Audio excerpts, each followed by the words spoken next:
lécher sa vie comme un sucre d'orge, la former, l'aiguiser, l'aimer enfin, comme on cherche le mot, l'image, la phrase définitive, celui ou celle qui conclut, qui arrête, avec quoi on partira et qui fera désormais toute la couleur de notre regard. Je puis bien m'arrêter là. Trouver enfin le terme d'un an de vie effréné et surmené.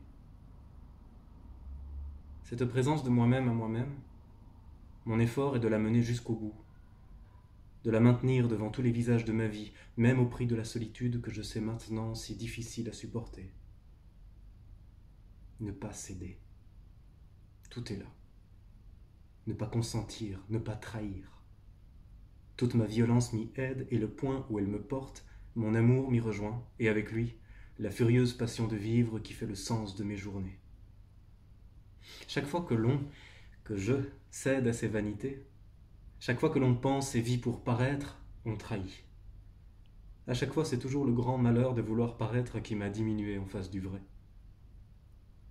Il n'est pas nécessaire de se livrer aux autres, mais seulement à ceux qu'on aime. Car alors ce n'est plus se livrer pour paraître, mais seulement pour donner. Il y a beaucoup plus de force dans un homme qui ne paraît que lorsqu'il le faut. Aller jusqu'au bout, c'est savoir garder son secret. J'ai souffert d'être seul, mais pour avoir gardé mon secret, j'ai vaincu la souffrance d'être seul. Et aujourd'hui, je ne connais pas de plus grande gloire que de vivre seul et ignorer. Écrire. Ma joie profonde. Consentir au monde et au jouir, mais seulement dans le dénuement. Je ne serais pas digne d'aimer la nudité des plages si je ne savais demeurer nu devant moi-même. Pour la première fois, le sens du mot bonheur ne me paraît pas équivoque. Il est un peu le contraire de ce qu'on entend par l'ordinaire « je suis heureux ». Une certaine continuité dans le désespoir finit par engendrer la joie. Et les mêmes hommes qui, à San Francesco, vivent devant les fleurs rouges, ont dans leurs cellules le crâne de mort qui nourrit leur méditation. Florence à la fenêtre et la mort sur la table. Pour moi, si je me sens à un tournant de ma vie, ce n'est pas à cause de ce que j'ai acquis, mais de ce que j'ai perdu. Je me sens des forces extrêmes et profondes. C'est grâce à elles que je dois vivre comme je l'entends.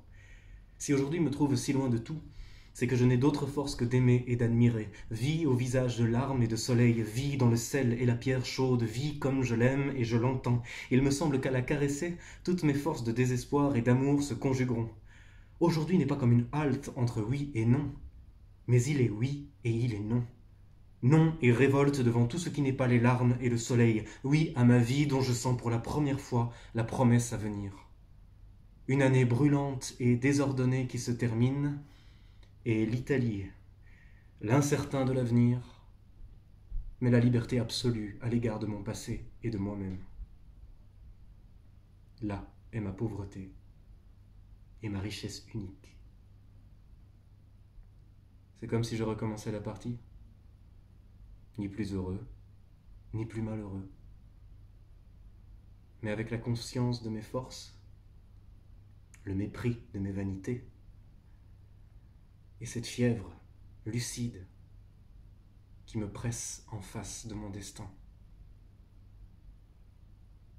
Albert Camus, le 15 septembre 1937.